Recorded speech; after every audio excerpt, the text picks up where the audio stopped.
Good morning, Lizet. How are you today? I'm really good, Bertha. It's really great to see you. Thank you for having me. Yes, absolutely. Today we're going to be talking to Lizet Zayas, and Lizet is the founder of Successfully and wears many hats in her roles. But she is a speaker, a creative business incubator. She is someone who advises startups. She travels internationally. She's got a YouTube show and a podcast show. Just a lot of things going on.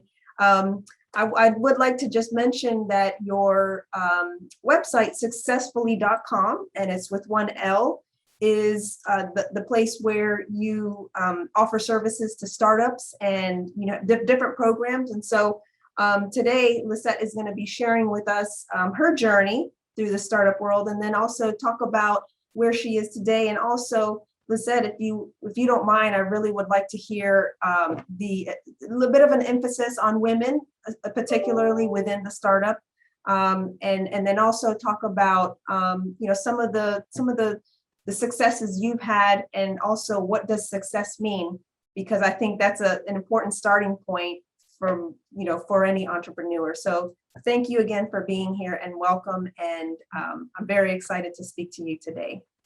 Thank you, Bertha. I'm so excited to join your community and your network and for this opportunity to share about my work and especially my journey. I'm used to being on the other side where I actually ask the journey about so many amazing people. So I'm really thankful for this opportunity. So thank you for the introduction. So for the people that don't know what Successfully is, I'd like to share that I started Successfully in 2000, somewhere in 2018, 2019, more officially. But Successfully is a success platform where I bring the most important aspects that are fulfilling for people. So whether it is programs, accelerator programs for entrepreneurs, solopreneurs, or small startups that want to execute their business intelligently. And my main focus is to help them avoid the first couple of years of making so many mistakes and figure out things on their own. I think there's a lot of people that are proud to go in that journey alone and just embrace it, but there's also people that would rather sort of skip it and just focus on seeing results. And that's something that I wish someone had provided for me, or that I had got out the direction. But success is not all about work, as we're going to talk about. So I also offer other programs, how to an exceptional life, it's called, where people can actually take a look at themselves and really understand their personality and their characteristics that they have in their favors, which challenges they have, so they can take chances and pursue the things that are important for them in life, not all about work, but also relationships, or just see life and feel alive. So that's something that I'm really excited that I just launched recently. But for me, it's very important to really look at what is really success. It's not about money or luxurious lifestyle. It's about the heart and soul and spirit of entrepreneurship and what we can do, people, our capabilities to do things. So with Successfully, I also focus on philanthropy, social change, and soon sustainability, to help people to really do something with valuable for their mission. Also, relationship is a very important aspect, because I started, the core of the Successfully was, I started a marketplace where I was bringing celebrity styles entrepreneurs, like TED speakers, bestsellers, award winners, and I was bringing them accessible to clients that wanted to hire them. That shifted now, but now I still bring these relationships and creating and special exclusive private events where we can get together and have private conversations and see what we can do and focus more on the philanthropy world, which is my mission. So for me, success and what I want to work with people is so they can focus on what really matters to them, because success really, it has nothing to do about money. It's about our own fulfillment, and everybody has a different versions of what is success.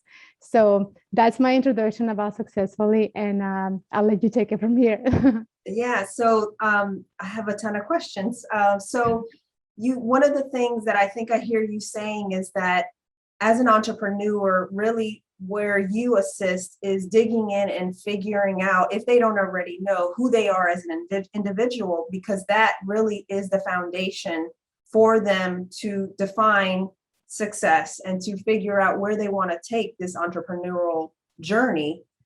So how do you do that with someone? Because in my experience, I've seen, and I'm sure you have seen the same thing, when somebody comes up with an idea as an entrepreneur, it starts with an idea, and there's very little introspection in terms of the idea connecting to who the person is. And sometimes the idea grows bigger than the person, and you get lost in the process, and so the nature of a startup is it's fast. There's no rules, things are just moving quickly. So how do you help entrepreneurs who start this journey without the benefit of understanding what their end goal is or what success will look like on the other side? I'm glad you asked this question, because so many people start a business for different reasons, whether they were laid off or they just, they wanted to do something different, and they didn't really know what was the main reason why they were going to go on this journey. And then later they find that the journey is nothing what they had expected, or they didn't have any expectations, but they really weren't prepared. And they had to look inward and really start asking themselves questions. Well, do I really want to go in this direction? Or am I really capable? And this is where our mental, like our challenges with our thoughts, become part of our conflict that can really delay us. It's very important now when I work with people is let's look at your personality and how do you want to go about this journey? Because like you said, the journey can be fast, but it actually doesn't have to be. For many people, it's not natural to them. They don't want to go in this all in and sacrifice everything in their lives and just to go in this direction. For some people, that's not the way to go, and that's acceptable as well. And it doesn't have to be a way where you're suffering either. So knowing how do you want to go about your business, like your personality, how aggressive you are about sales, how do you want to sell, how do you want to relate to people, how much time you want to take to plan your product and look at the strategies and your selling features, all these things I think it's important to address.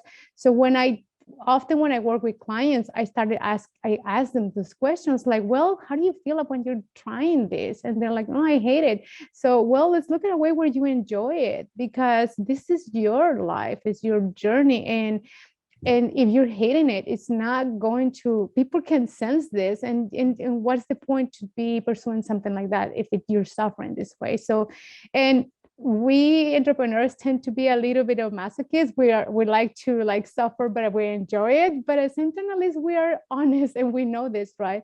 I know what aspects I sort of torture myself, but I deep down it makes me happy. But for some people, it doesn't really make them happy. So it's important to understand that. So that's why I added an exceptional life, because I realized that I was asking a lot more questions about things that make you, what are you afraid really? Not about failure, but what aspects about yourself make you afraid and that you're not addressing, or why are you shy and timid, or what would you like to change about yourself? So we start exploring other things that are very beneficial, not just for entrepreneurship, but also at work, because we are programmed to become leaders in a very structured way, following a textbook. And I don't believe that works. Most people, we need to sort of be liberated or find a way to liberate ourselves so we can actually be authentic to ourselves. So I asked the questions about how do you want to go in this journey? What feels good to you that you can enjoy it? And let's create a strategy based on your needs and the business goals, because everybody's different, So as we follow the rules of what worked for others, that doesn't mean that's going to work for somebody else. So it's important to address this. Yes. Yeah, I agree with what you're saying 100%. And I want to share my story just for a couple minutes, if you don't mind, because please. What you're saying really touches me in the sense that I'm a lawyer by training. And, I've run my law firm for, we're going on 14 years now. And so I'm very comfortable in that world. Well, fast forward, and one of my clients asked me to join their startup and to be their general counsel. And so, and actually that's why I'm in Tampa today, but I joined them, and I believe in the product and I believe in the company. But the interesting thing that I discovered on this journey with the startup is that when I came into the situation, there were personalities, the CEO, the COO, everyone had their own personality. And so for for me, who came from a very structured training, seeing these leaders, I wanted to emulate them. You know, I saw the CEO had a big personality, and you know, everybody connects with him, and he's very personable, whereas I'm an introvert. You know, it's not natural for me to walk into a room and to be the center of attention. And so I had this moment where I struggled. It was a long moment, it's maybe like 3 or 4 months, where it didn't match, you know, what I was seeing and what I wanted to be didn't match with who I was. But I wanted to, you know, I in my mind, I said, well, this is what it means to be a CEO. You have to have these characteristics. And so for me, there was a moment of reckoning, if you will, in the sense that I said, that's not who I am. I need to be comfortable with the introvert, you know, personality. And so now it's, how do I make that work in this environment? Because I didn't have another introvert to model. I didn't have someone, you know, unfortunately, I didn't have someone like you that said to me, it's okay, it's all right to be an introvert. Let's pull out those, you know, those qualities, and how do we make it work in the startup world? So when I hear you say these things, it brings me a lot of comfort to know that really it's about being authentic to who I am as an individual and making that work for me, so that I can be, you know. And so anyway, I'm now the CEO of the company that I joined as a startup. And so I'm now being presented with, okay, now you're in that leadership role.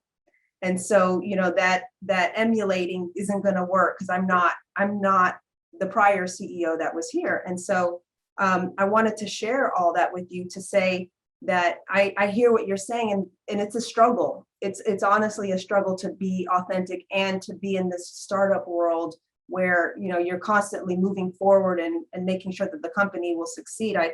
I saw in your literature that only 10% of startups succeed. That's a small number. It's a small number. Yeah, it's a very small number. And so I wanted to also talk to you about now my other challenge of being a Latina woman in a startup world. You know, and do you have any insight or any tips? Oh my God. For a Latina woman do. who's Yes. in the world?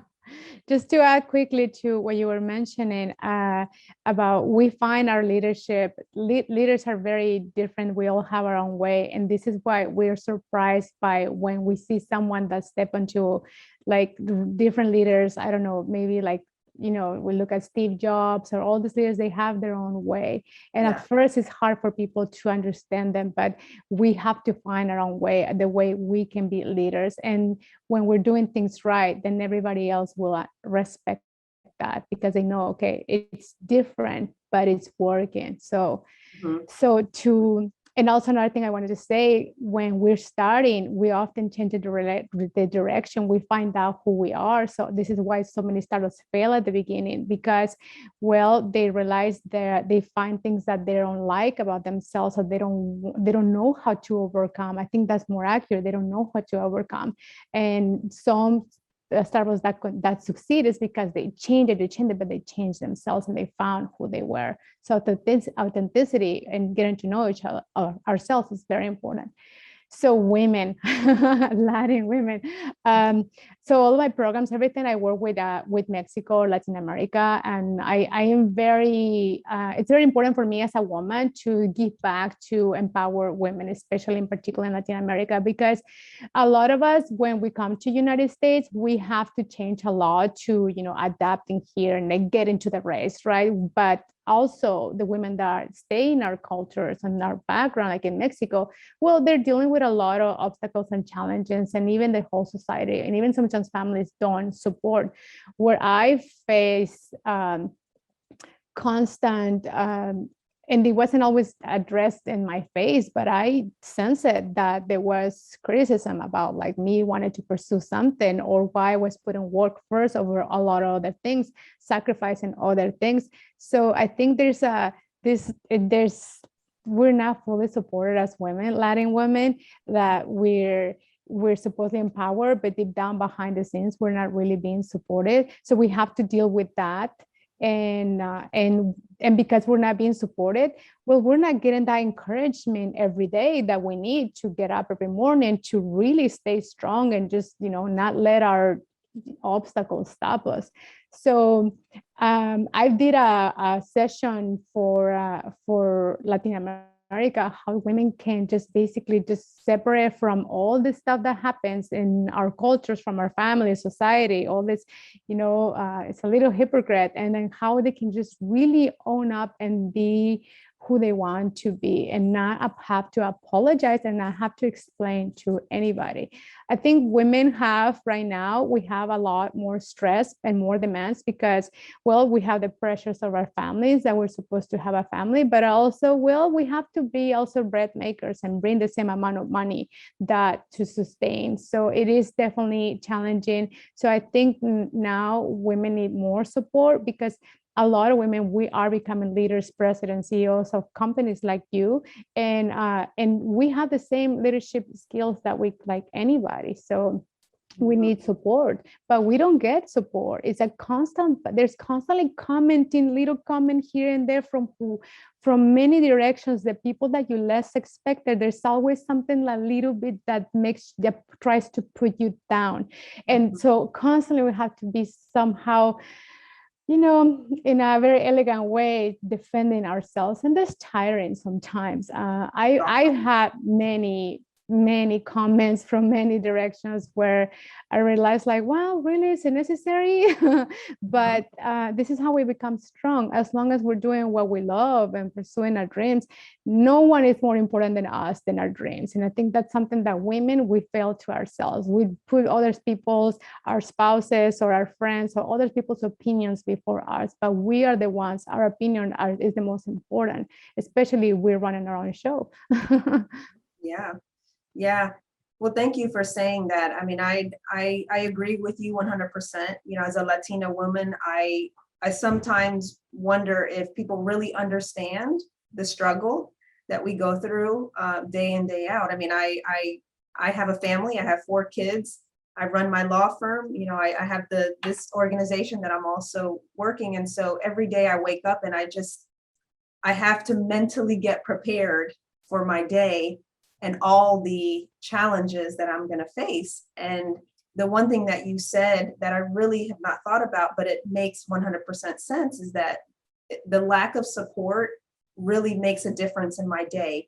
If I'm going through my day by myself and I don't have anyone to say, Bertha, it's okay, you'll get past this day, keep going, I will make it. But if I'm hearing, a little bit of negativity and, it's a waste of your time, and why are you doing so much? Why are you juggling?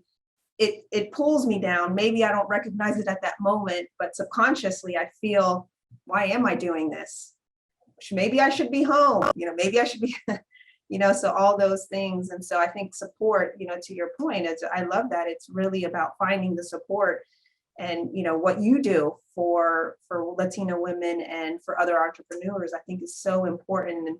And we don't realize it, until we meet individuals like you that, it's true. The struggle is real, and, but there are ways to overcome it. So thank you for sharing that. Yeah, you're welcome. Yeah, we have to learn to just dust things off, just Yes. not let it bother us. But sometimes it does, sometimes Yeah. there's always a little comment like if we're doing something out of a hobby just to play, like, oh, that's so sweet that you're doing that. It's you just learn to this, Yes. we have to learn to take advice depending who it's coming from. Mhm. Wow. Yeah. Well, do you have would you mind sharing maybe a success story of one of your clients that you've worked with? I have many. I mean, to be honest, the thing that I'm always feeding back is when they're sharing with me that, hey, Lisa, guess what? I'm gonna be in TV today, or I got this feature like on Today Show, or on Forbes, or things like that. That's like that to me is always amazing because I know they're grinding. They're always just passionate, going for their work, and then it's always somehow paying off. So I get a lot of this, and but also to see their transformation, that they do the work and 3 or 4 months later, they come back and say like, oh my God, Lizet, I've changed so much. I can't believe how much I've done. Like I cannot even recognize myself anymore. So those are the things that I love hearing. I don't have one sample to say, but it's ongoing success to see like how they are actually seeing results for themselves, and not just professionally, but also personally, because once you dare to go to be, you become more daring to pursue your business or other things, you put yourself first. Well, it applies to everything else. So I see other aspects of their lives also be growing. So and I'm just happy to be part of that. Yeah, and I wanted to mention that you have another website, LizetZayas.com. Do you mind just sharing a little bit about what you do and the differences, if there is, between Successfully and LizetZayas.com? Yes. Well, I really believe in personal branding. That's my background. I was a creative director, so branding and marketing. That was what I did for almost 20 years. So, and I still do it. So personal branding is very important. And I found I had to make a decision when I started Successfully. Do I want to have a company and just be behind so no one knows who I am? And I found like that didn't really work. I think it works for some people, but for me, people wanted to talk to me. And I was the one traveling with my camera and tripod. Before a lot of people were doing these Zoom videos and interviews, I was 2 years ago all over just traveling and interviewing people. So at the end, I was the person behind the company and they were responding to me. So, and I'm also an international consultant. I consult for companies. I still do it. I still love to work with companies or startups. So I have to have something that separates a little bit from the program Successfully. But I'm also putting more my personal journey and my YouTube channels, like where I'm speaking about other topics. So I think it's important to show who we are if we want to build relationships, and especially so people know what we have to offer, and also trust is very important, because I can't ask someone to pressure to accept to sign a deal with me on the spot, like so many people try to do that. Like that kind of cold sales doesn't work for me. So I feel like it's important for me to be fully transparent so they can see who I am, because when people decide to work with me, they're going to be working with me and with my ideas, with my support, with my guidance. So I feel like with my website, my personal brand, I can build these relationships faster. So, and I highly encourage people. I see so many people that are lacking some strategies. They're not doing really good on sales, and it's because they're missing that part. They're struggling to gain the trust of others. And it works in your sleep as well, because when you have that branded presence, well, people are finding you. And, it's doing a lot of work for yourself ahead. So, yeah. You're leaving a lot of little golden nuggets. Trust, you're saying, is important, relationships. But I think the theme that I keep hearing over and over is being authentic. It's being really who you are and transparent with the individuals that you come into contact, which today's day and age, I think it's easier to sometimes put on this face, because we're not physically with somebody in the room, like you and I right now. But I believe in what you're saying, and I agree. I think being authentic is really, at the end of the day, going to allow us to be passionate about what we're doing, and to continue to walk down the journey authentically, as to who you are. I do in our law firm, we do employment law, and so we deal with a lot of HR professionals.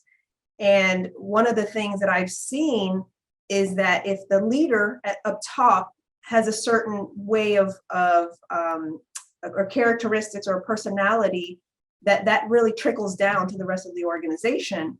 And so as a leader and as someone who trains HR, that's the one thing I will say, that when I tell them, being authentic, it doesn't always register right away, because they'll say, be authentic. This is a business. I just need to do my job. but it really comes back to, creating a culture in terms of, who you have in your organization, and who, as a leader, who do they believe in? Who are they following? Who's the person that's going to take them, to the end of the goals for the organization. So you're saying things that I think really people need to hear and understand, that being authentic is okay. And so I appreciate that. Yeah, being authentic is probably the most important aspect, the most important thing, because all of our relationships are going to be born and blossom from being authentic. So we'll attract the right people that want to work with us and want to be part of our lives. And the ones that are not aligned with us, they will go in their own direction, and that's okay. And it's in the same relationships that we build at work in companies, we can carry those on for many other stages in our lives, and even in entrepreneurship. So it starts by being ourselves, being genuine, and then we can build the right relationships. And the most success that happen is because of these relationships. All these opportunities that we build, or someone to help us, it happens because of us being authentic and being genuine. We are creatures we follow our instinct. We know when something is right, and we also know when something is wrong. So, and we base it all our decisions in if we like working with someone, or if something feels right. So I think that's the most important thing. Otherwise, things are not going to work. They might work at the beginning, but they will fall. They will not succeed. So I think that's not sustainable, right? It's not sustainable. Yeah. Yeah. I truly believe that. It's like, if you want something to succeed, that's the best way to take chances, by being genuine and authentic. Wow. I wanted to touch also on your philanthropy, because I understand that you do a lot of work in the philanthropy world. You mind sharing a little bit what you do? Yeah, I'm excited to talk about this, because when I started successfully, I also was one woman business, and I realized that I was going in the direction that a lot of people tell you to go, like, oh, find investors or get into venture capital, these things. And that wasn't the world that wasn't for me. I wanted to have fun, and I just thought that wasn't fun for me.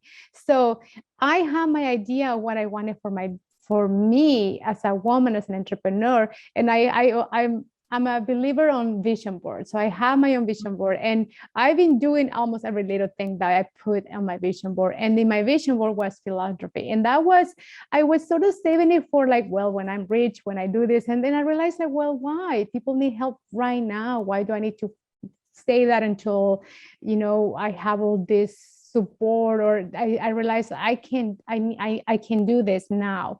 And the one thing that it was important to me, that when I was younger, I used to visit orphanages when I was in Mexico. And it was fun, because we will go, like, on Christmas season. And, I remember a friend of mine dressed like Santa Claus, and we would bring gifts and we'll play with them. And that stayed with me. And before the pandemic, I wanted to gather a lot of entrepreneurs and then go and have that experience, and just bring gifts and then just play with children. But that would be more like a very nurturing experience. But then pandemic happened, and I realized, well, how can I still do this? Because, well, now it's going to be very challenging, and traveling was not an option. So I wrote a book. It's called The Magic in You. It's not for sale. It's just exclusively written for children in orphanages and foster homes in English and Spanish.